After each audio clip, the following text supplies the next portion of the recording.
اثر ہے کہ بیٹھا ہوں یہاں منصور پور میں، بیٹھا ہوں یہاں گنبد خضرا پہ نظر ہے، بہت خوب، سبحان اللہ، بہت خوب. بیٹھا ہوں یہاں گنبد خضرا پہ نظر ہے، اور اللہ کا محبوب بظاہر تو بشر ہے، اللہ کا محبوب بظاہر تو بشر ہے، اور جو اس کی حقیقت ہے خدا ہی کو خبر ہے. بے شک، سبحان اللہ، بہت کو، بہت عمدہ. جو اس کی حقیقت ہے خدا ہی کو خبر ہے. اور آخری شعر ملاحظہ فرمائیں. اللہ نے محبوب کو وہ علم دیا ہے. بہت خوب، بہت خوب، ماشاء اللہ. داڑھی نوچ نوچ کے بڑھا لو گے، داڑھی پوری کرو. اسٹیج پہ پوری داڑھی والے کا حق ہے بیٹھنے. آج سے تمہاری داڑھی انشاءاللہ ہے گی. بڑی محبت کے آدمی ہو تم، بڑی خدمت کی تم نے ہماری جی. لیکن اب اس کا صلہ یہ ہونا چاہیے کہ داڑھی پوری ہونی چاہیے انشاءاللہ. انشاءاللہ. اللہ نے محبوب کو وہ غیب دیا ہے. سبحان اللہ، سبحان اللہ. اللہ نے محبوب کو وہ غیب دیا ہے کہ رہتے ہیں مدینے میں، پڑھو مل کے، رہتے ہیں مدینے میں زمانے کی خبر ہے. بے شک، سبحان اللہ، بہت خوب. رہتے ہیں مدینے میں زمانے کی خبر ہے. اب درود پاک اور ایک بار پڑھ لیجیے. اللہم صلی علی سیدنا شفینا مولانا محمد بارک وسلم. صلاۃ و سلام علیکہ یا رسول اللہ صلی اللہ علیہ وسلم. دائماً ابدا. میرے عزیزو، بڑا اچھا ماحول ہے اور آپ ماشاءاللہ آپ جوش میں بھی آ رہے ہیں اور ہمیں بھی کچھ طاقت مل رہی ہے. اللہ پاک جل مجدہ ارشاد فرماتا ہے انہ لقرآن کریم.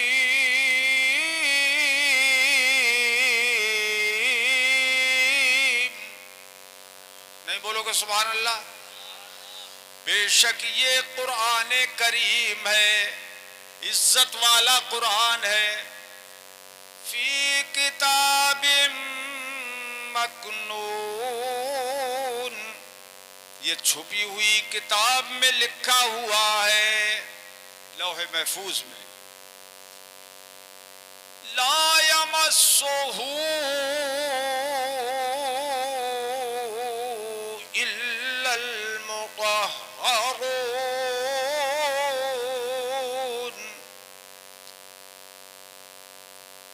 اس کو صرف پاک لوگ ہی چھو سکتے ہیں، ناپاک لوگ نہیں چھو سکتے. تنزیل من رب العالمین،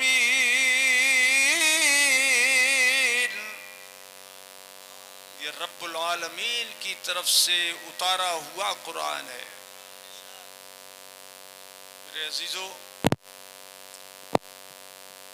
یہ قرآن عظیم، اس کی عظمت و جلالت کا یہ عالم جو قرآن نے خود بیان فرمایا لو انزلنا هذا القرآن على جبل، اگر یہ قرآن ہم بڑے پہاڑ پر بھی اتارتے، یہ بڑے میں نے ترجمہ جو کیا ہے یہ تنوین برائے تفخیم ہے. بے شک. بہت بڑے سے بڑے پہاڑ پر ہم قرآن اتارتے لَرَأَيْتَهُ خَاشِعًا مُتَصَدِّعًا من خشیت اللہ. سبحان اللہ سبحان اللہ. بہت خوب ماشاء اللہ. تو اے محبوب تم یقیناً دیکھتے کہ پہاڑ ٹکڑے ٹکڑے ہو جاتا, ریزہ ریزہ ہو جاتا.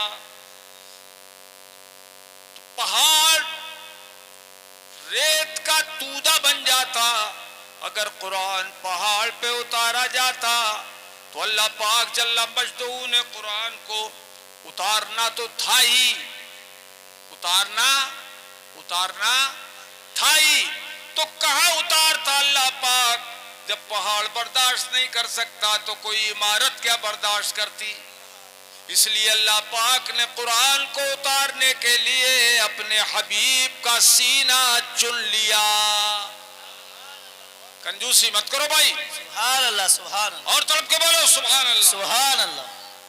کیوں کہ قرآن کلام الہی ہے اور مصطفیٰ محبوب الہی ہے. سبحان اللہ سبحان اللہ. بہت خوب.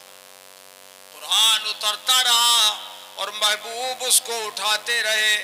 اعلیٰ حضرت امام اہل سنت نے اسی لیے ارشاد فرمایا بہار جلال اٹھا لیا گرچہ کلیجہ شق ہوا.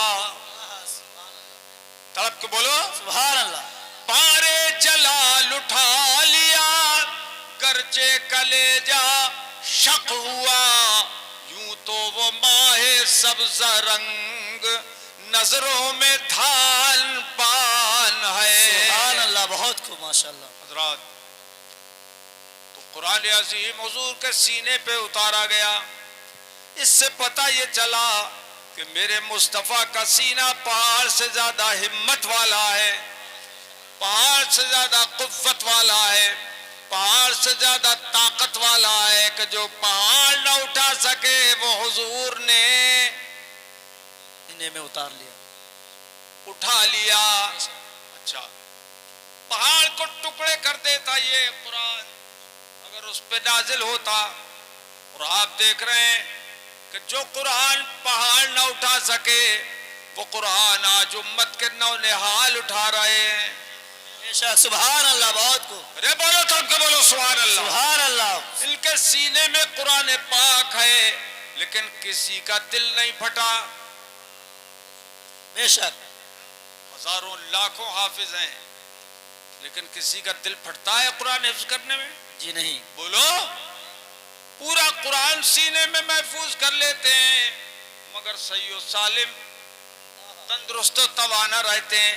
آخر کیا وجہ ہے کہ پہاڑ پہ اترتا تو پہاڑ ٹکڑے ٹکڑے ہو جاتا اور امت نے لیا تو کچھ نہ بگڑا. وجہ یہ ہے کہ قرآن پہاڑ پہ اترتا تو ڈائریکٹ اترتا. بے شک. سبحان اللہ. بہت خوب. بہت ڈائریکٹ اترتا اور امت کو جو ملا ہے وہ ڈائریکٹ نہیں ملا ہے, نبی کے سینے کے وسیلے سے ملا ہے. نعرے تکبیر, نعرے رسالت, مناظر اہل سنت, عصمت مصطفیٰ, عصمت قرآن, نعرے تکبیر, نعرے رسالت. نبی کے سینے کے وسیلے سے ملا ہے. اب نماز قرآن میں, زکوٰۃ کا حکم قرآن میں, روزے کا حکم قرآن میں, حج کا حکم قرآن میں, ساری نیکیوں کا حکم زور سے بولو کس میں؟ قرآن میں.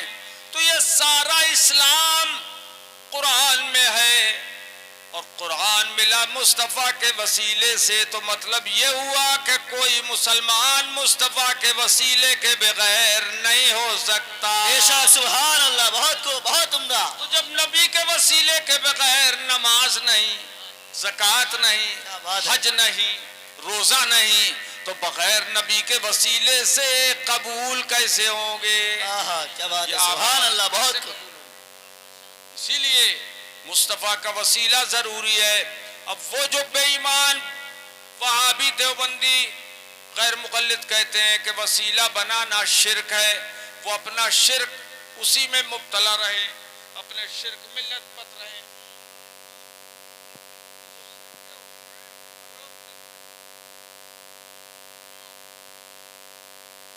لیکن الحمدللہ ہمارا یہ عقیدہ قرآن کا دیا ہوا عقیدہ ہے. سبحان اللہ. اچھا ایک بات دیکھیے, پوری دنیا میں جتنی بھی کتابیں ہیں, کوئی کتاب ایسی نہیں جو قرآن کے مثل ہو. قرآن بے مثال ہے. ہر کتاب کو بغیر وضو چھوا جا سکتا ہے, لیکن قرآن کو بے وضو چھو نہیں سکتے. بولو, نہیں چھو سکتے. قرآن کو بے وضو نہیں چھو سکتے. نہیں چھو سکتے. تو کتنی عظمت والی ہے یہ کتاب. فرمایا یہ رب العالمین کی طرف سے نازل کردہ کتاب ہے. اس قرآن کو یاد کرنے والے یہ حافظ لوگ اگر قرآن ہی کے مطابق عمل کرتے رہے زندگی میں, اسی کے مطابق عقیدہ رکھا اور اسی کے مطابق عمل کیا, تو معلوم ہے ان کا انجام کیا ہوگا, شان ان کی کیا ہوگی. جب آخری وقت آئے گا اور یہ دنیا سے جائیں گے اور موت جب آ جائے گی, تو ابھی قبر میں ان کو اتارا نہیں جائے گا کہ اس سے پہلے اللہ پاک کا ارشاد زمین کے پاس آ جائے گا. سبحان اللہ, بہت خوب. سبحان اللہ, بہت خوب. حافظوں بولتے کیوں نہیں ہو؟ سبحان اللہ, بہت خوب. اللہ پاک کے بارے میں حدیث پاک میں آیا ان حافظوں کے بارے میں, فَأَوْحَى اللَّهُ تَعَالَى إِلَى الْأَرْضِ أَلَّا تَأْكُلِي لَحْمَهُ. آہا, سبحان اللہ, بہت خوب, ماشاء اللہ. اللہ پاک زمین سے فرماتا ہے, زمین یہ حافظ قرآن جو آ رہا ہے اس کے جسم کو مت کھانا. سبحان اللہ, بہت خوب. سبحان اللہ. اس کے جسم کو مت کھانا, یعنی یہ جیسا آ رہا ہے ویسا ہی رہے. کوئی اس کے جسم کو ہاتھ مت لگانا, اے زمین اس کے جسم کو مت کھانا. اللہ اکبر. اب دیکھیے زمین بھی کیسی سنی صحیح العقیدہ ہے. آہا, کیا بات ہے. سبحان اللہ, بہت خوب, بہت خوب. سبحان اللہ, ماشاء اللہ. کیسی صحیح العقیدہ سنی ہے زمین. وہ کہتی ہے, وہ سیدھے کہہ دیتی کہ اللہ میں نہیں کھاؤں گی, بے شک. لیکن ایسے نہیں کہا زمین نے, بلکہ دلیل پیش کی. صحیح العقیدہ ہے نا سنی. جی جی بالکل. تو کہنے لگی اے رب کیف آکل لحمہ وکلامک فی جوفہ. سبحان اللہ, بہت خوب, ماشاء اللہ. مولا اے میرے پروردگار, میں اس کے جسم کو کیسے کھا سکتی ہوں جبکہ تیرا قرآن اس کے سینے میں محفوظ ہے. بہت خوب, ماشاء اللہ, بہت خوب. سبحان اللہ, اس کے سینے میں محفوظ ہے, میں کیسے اس کو کھا سکتی ہوں. اس سے وہابیت کا رد کر دیا زمین نے. ان کے عقیدہ باطلہ عاطلہ کو خاک میں ملا دیا کہ ان کا عقیدہ نبی مر کے مٹی میں مل گئے. معاذ اللہ, زور سے بولو معاذ اللہ. معاذ اللہ, معاذ اللہ. تو اب یہ زمین نے کہہ دیا, ارے جب حافظ قرآن کا جسم زمین میں محفوظ ہے تو صاحب قرآن کے جسم کو بے شک. سبحان اللہ, بہت خوب, ماشاء اللہ. نعرے تکبیر, نعرے رسالت, سلطان المناظرین, عظمت قرآن, عظمت قرآن, مدرسہ جمالیہ رضویہ, اساتذہ اکرام, نعرے تکبیر, نعرے رسالت. اس لیے میں نے کہا تضمین کے طور پر امام اہل سنت کے شعر پہ, ہم اہل سنن کا عقیدہ ہے واللہ. نہیں بولو گے؟ سبھی سنیوں کا عقیدہ ہے واللہ, وہابی جہنم کا کندہ ہے واللہ, وہابی جہنم کا کندہ ہے واللہ. اور لکھا جس نے مردہ وہ مردہ ہے واللہ, کہا جس نے مردہ وہ مردہ ہے واللہ. یا رسول اللہ تو زندہ ہے واللہ, زندہ ہے واللہ, تو زندہ ہے واللہ. زندہ ہے واللہ، تو زندہ ہے، پڑھو، تو زندہ ہے واللہ، تو زندہ ہے واللہ، ہے واللہ، میرے چشم عالم سے چھپ جانے والے، بہت خوب، میرے چشم عالم سے چھپ جانے والے، چمک تجھ سے پاتے ہیں سب پانے والے، میرا دل بھی چمکا دے چمکانے والے، بہت خوب۔ اور قیامت کا جب منظر ہوگا کوئی کسی کا پرسان حال نہ ہوگا۔ قرآن پاک نے فرمایا یوم یفر المرء من اخیہ وامہ وابیہ وصاحبتہ وبنیہ، قیامت کے دن آدمی اپنے بھائی سے بھاگے گا، اپنے باپ سے بھاگے گا، اپنی ماں سے بھاگے گا، اپنی بیوی سے بھاگے گا، اپنی اولاد سے بھاگے گا، اور ہر ایک کو اس دن اس کا حال دوسرے سے بے پرواہ کرے گا۔ لِكُلِّ امْرِئٍ مِّنْهُمْ يَوْمَئِذٍ شَأْنٌ يُغْنِيهِ، کسی کو دوسرے کے حال پوچھنے کی پرواہ نہیں ہوگی، ہر ایک اپنی مصیبت میں مبتلا ہوگا۔ اس وقت اللہ پاک جل مجدہ، حافظ قرآن جو صحیح العقیدہ سنی اور باعمل ہے، اس سے فرمائے گا کہ اپنے خاندان سے 10 آدمیوں کو چن لے۔ سبحان اللہ، سبحان اللہ، بہت خوب، بہت خوب، سبحان اللہ، بولیے سبحان اللہ، ماشاء اللہ، بولو زور سے، بولو سبحان اللہ۔ 10 لوگوں کا انتخاب کر لے اور ان کو اپنے ساتھ جنت میں لے جا۔ سبحان اللہ، تو 10 آدمیوں کو جنت میں ایک حافظ لے جائے گا۔ مولانا احمد رضا خان صاحب نے آج 80 لوگوں کی بخشش کا انتظام یوں کر دیا کہ 8 حافظ فارغ ہوئے ہیں۔ بے شک، اللہ قبول۔ تمہیں دکھ ہو رہا ہے کیا؟ نہیں بول رہے ہوئے؟ بولو نا زور سے سبحان اللہ۔ سبحان اللہ، میری عادت یہ ہے کہ میں سبحان اللہ کہلا کے ڈبل فائدہ اٹھاتا ہوں۔ ایک تو یہ کہ جو میرا بھائی سبحان اللہ بولتا ہے اسے نیکیاں بہت ملتی ہیں، اور دوسرے مجمع میں زندہ دلی رہتی ہے،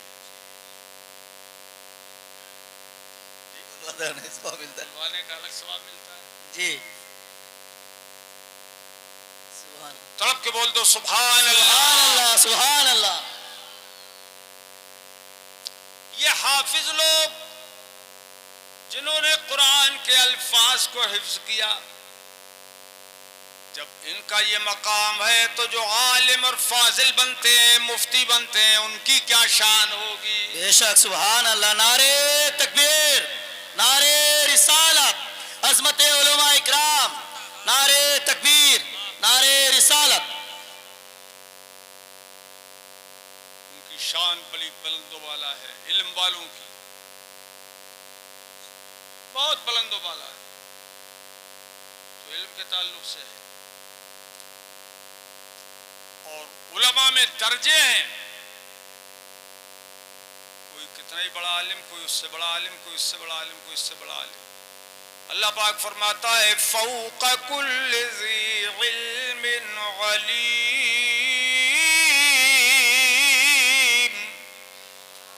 ہر علم والے کے اوپر علم والا ہے، ہر علم والے کے اوپر کون ہے؟ کون؟ علم والا۔ اچھا ایک مزے کی بات بتاؤں، قرآن عظیم کی عبارت دیکھیں آپ، فوق کل ذی علم فرمایا، یہ نہیں فرمایا تحت کل ذی علم علیم، ایک ہی بات ہے، سبحان اللہ، کہ علم والے سے نیچے بھی علم والے ہیں، ان سے بھی نیچے علم والے ہیں، ان سے بھی نیچے علم والے ہیں، یہ نہیں فرمایا، بلکہ فرمایا علم والے کے اوپر علم والا ہے، اس کے اوپر علم والا ہے، اس کے اوپر علم والا ہے۔ نقطہ کیا ہے اس میں؟ نقطہ یہ ہے کہ جہاں علم آ گیا نیچائی مٹا دی گئی۔ سبحان اللہ، بہت خوب، بہت خوب، بہت خوب، ماشاء اللہ، سبحان اللہ، سمجھ میں آئی؟ اب علم والے کی شان، علماء کی شان سب سے بڑی شان یہ ہے کہ اللہ کے حبیب نے فرمایا ان العلماء ورثۃ الانبیاء،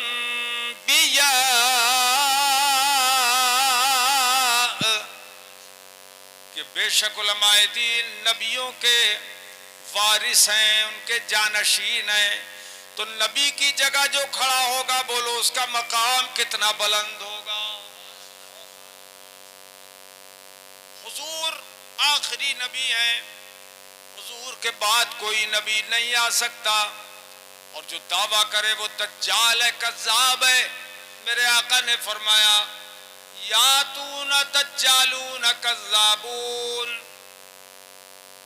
میرے بعد دجال پیدا ہوں گے جھوٹے، ان کا عدد ہوگا 30 جھوٹے پیدا ہوں گے قیامت تک. کلہم یزعم انہ نبی ولا نبی بعدی. حضور فرماتے ہیں دجالوں میں کا ہر شخص دعویٰ کرے گا، جیسے غلام احمد قادیانی نے دعویٰ کیا کہ وہ نبی ہے، سب یہ کہیں گے میں نبی ہوں، گمان کریں گے کہ وہ نبی ہے. لیکن حضور فرماتے ہیں میرے بعد کوئی نبی نہیں ہے، بے شک میرے بعد کوئی نبی نہیں ہے. تو جب یہ حضور کے بعد کوئی نبی نہیں آ سکتا تو اللہ کے حبیب صلی اللہ تعالی علیہ وسلم نے اپنی جگہ اپنا دینی کام 2 جماعتوں کو سپرد فرمایا. ایک جماعت علماء کی ہے کہ تم قرآن و حدیث پڑھانا، علم دین پڑھانا، آگے بڑھانا. اور ایک اولیاء اللہ کی جماعت کہ وہ دلوں کو سنوارے، علماء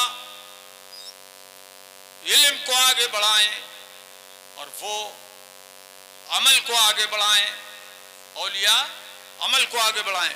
مگر آج افسوس یہ ہے کہ آج کی عموماً خانقاہوں کے اندر علم نہیں رہا اور وہ تصوف اور سلوک نہیں رہا جو ہمارے اکابر کی خانقاہوں میں ہوتا تھا.